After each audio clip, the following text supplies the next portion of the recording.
Roughing It, Chapter 20, by Mark Twain. On the 17th day, we passed the highest mountain peaks we had yet seen, and although the day was very warm, the night that followed upon its heels was wintry cold, and blankets were next to useless. On the 18th day, we encountered the eastward-bound telegraph constructors at Reese River Station and sent a message to His Excellency Governor Nye at Carson City, distant 156 miles. On the 19th day, we crossed the great American desert. 40 memorable miles of bottomless sand into which the coach wheels sunk from 6 inches to a foot. We worked our passage most of the way across. That is to say, we got out and walked. It was a dreary pull and a long and thirsty one, for we had no water. From one extremity of this desert to the other, the road was white with the bones of oxen and horses. It would hardly be an exaggeration to say that we could have walked the 40 miles and set our feet on a bone at every step. The desert was one prodigious graveyard, and the log chains, wagon tires, and rotten wrecks of vehicles were almost as thick as the bones. I think we saw log chains enough rusted there in the desert to reach across any state in the Union. Do not these relics suggest something of an idea of the fearful suffering and privation the early emigrants to California endured? At the border of the desert lies Carson Lake, or the Sink of the Carson, a shallow, melancholy sheet of water some 80 or 100 miles in circumference. Carson River empties into it and is lost, sinks mysteriously into the earth, and never appears in the light of the sun again, for the lake has no outlet whatever. There are several rivers in Nevada, and they all have this mysterious fate. They end in various lakes or sinks, and that is the last of them. Carson Lake, Humboldt Lake, Walker Lake, Mono Lake are all great sheets of water without any visible outlet. Water is always flowing into them. None is ever seen to flow out of them, and yet they remain always level full, neither receding nor overflowing. What they do with their surplus is only known to the Creator. On the western verge of the desert, we halted a moment at Ragtown. It consisted of one log house and is not set down on the map. This reminds me of a circumstance.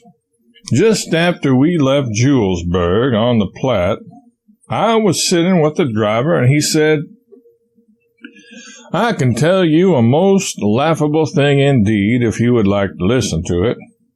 Horace Greeley went over this road once. When he was leaving Carson City, he told the driver, Hank Monk, that he had an engagement to lecture at Placerville and was very anxious to go through quick. Hank Monk cracked his whip and started off at an awful pace. The coach bounced up and down in such a terrific way that it jolted the buttons all off of Horace's coat, and finally shot his head clean through the roof of the stage, and then he yelled at Hank Monk and begged him to go easier. Said he weren't in as much of a hurry as he was a while ago. But Hank Monk said, 'Keep your seat, Horace, and I'll get you there on time.' And you bet you he did, too. What was left of him. A day or two after that, we picked up a Denver man at the crossroads, and he told us a good deal about the country and the Gregory diggings. He seemed a very entertaining person and a man well posted in the affairs of Colorado. By and by he remarked, "I can tell you a most laughable thing indeed if you would like to listen to it. Horace Greeley went over this road once. When he was leaving Carson City, he told the driver, Hank Monk, that he had an engagement to lecture at Placerville and was very anxious to go through quick. Hank Monk cracked his whip and started off at an awful pace. The coach bounced up and down in such a terrific way that it jolted the buttons all off of Horace's coat, and finally shot his head clean through the roof of the stage, and then he yelled at Hank Monk and begged him to go easier. Said he warn't in as much of a hurry as he was a while ago. But Hank Monk said, 'Keep your seat, Horace, and I'll get you there on time.' And you bet he did, too.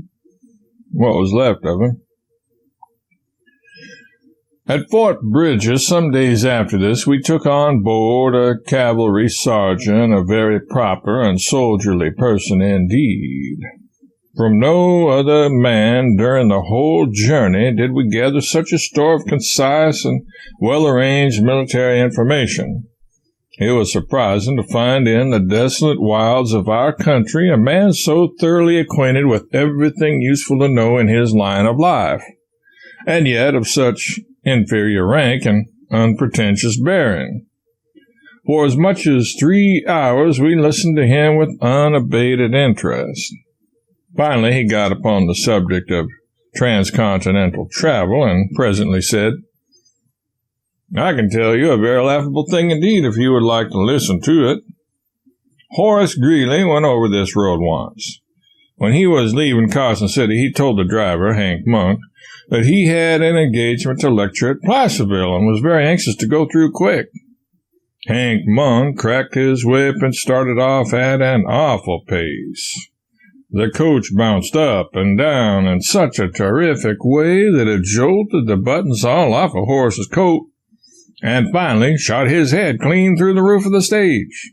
And then he yelled at Hank Monk and begged him to go easier. Said he warn't in as much of a hurry as he was a while ago. But Hank Monk said, 'Keep your seat, Horace, and I'll get you there on time.'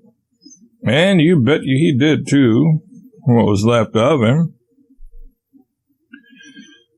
When we were 8 hours out from Salt Lake City, a Mormon preacher got in with us at a way station. A gentle, soft-spoken, kindly man, and one whom any stranger would warm to at first sight. I can never forget the pathos that was in his voice as he told in simple language the story of his people's wanderings and unpitied sufferings.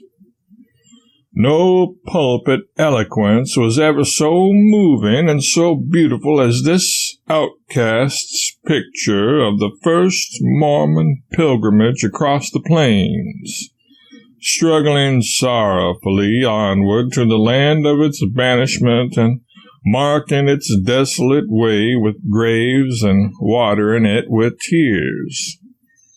His words so wrought upon us that it was a relief to us all when the conversation drifted into a more cheerful channel and the natural features of the curious country we were in came under treatment. One matter after another was pleasantly discussed, and at length the stranger said, "I can tell you a most laughable thing indeed if you would like to listen to it.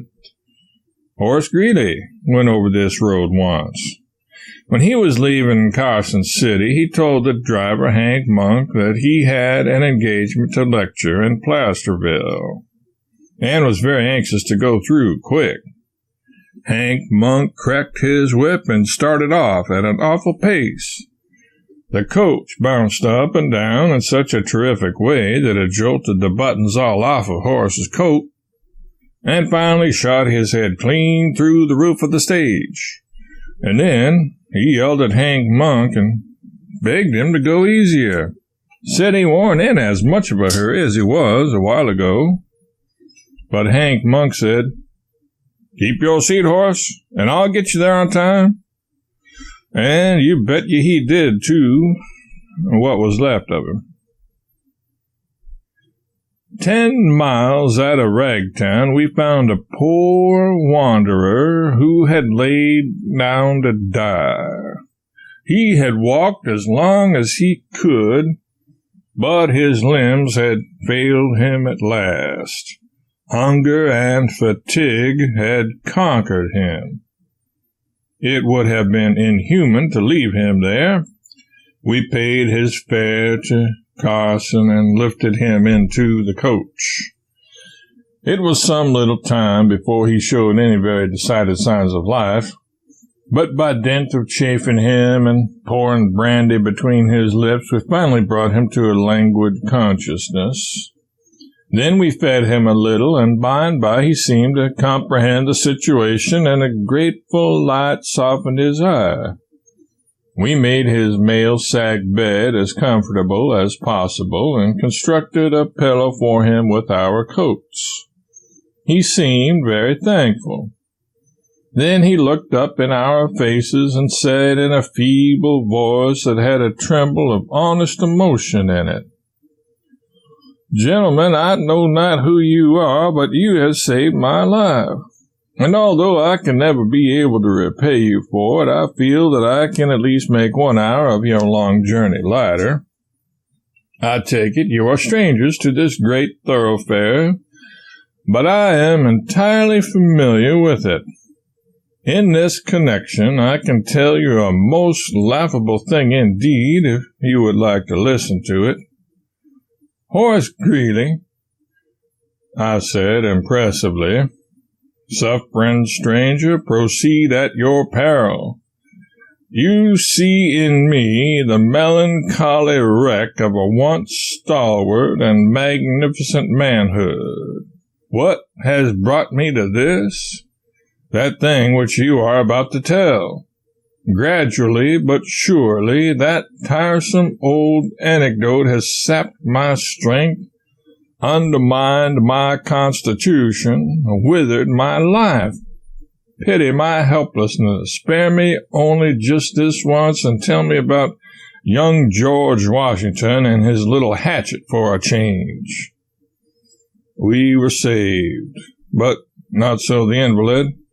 In trying to retain the anecdote in his system, he strained himself and died in our arms.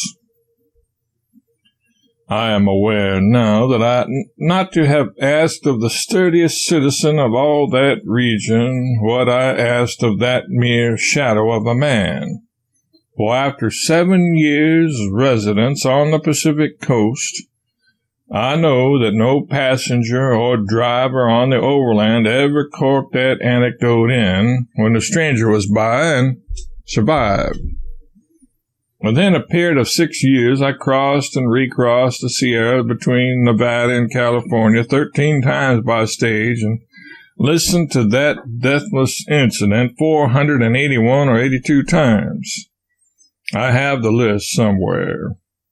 Drivers always told it, conductors told it, landlords told it, chance passengers told it. The very Chinamen and vagrant Indians recounted it.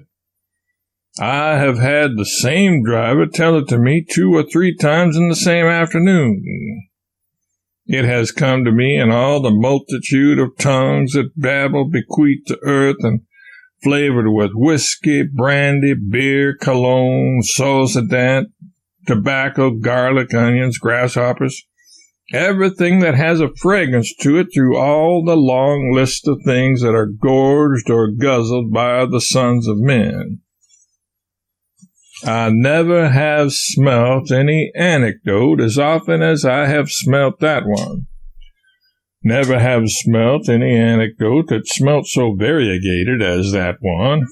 And you never could learn to know it by its smell, because every time you thought you had learned the smell of it, it would turn up with a different smell. Bayard Taylor has written about this hoary anecdote. Richardson has published it. So have Jones, Smith, Johnson, Ross Brown, and every other correspondence and dining being that ever set his foot upon the great overland road anywhere between Julesburg and San Francisco. And I have heard that it is in the Talmud. I have seen it in print in 9 different foreign languages. I have been told that it is employed in the Inquisition in Rome, and I now learn with regret that it is going to be set to music. I do not think that such things are right. Stage coaching on the overland is no more, and stage drivers are a race defunct.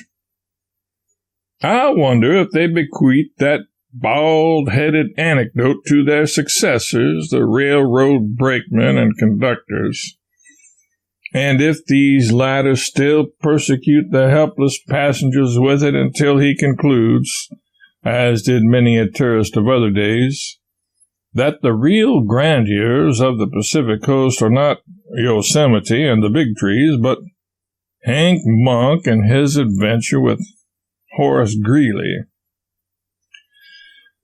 And what makes that one anecdote the more aggravating is that the adventure it celebrates never occurred. If it were a good anecdote, that seeming demerit would be its chiefest virtue, for creative power belongs to greatness. But what ought to be done to a man who would wantonly contrive so flat a one as this? If I were to suggest what ought to be done to him, I should be called extravagant. But what does the 16th chapter of Daniel say? Aha!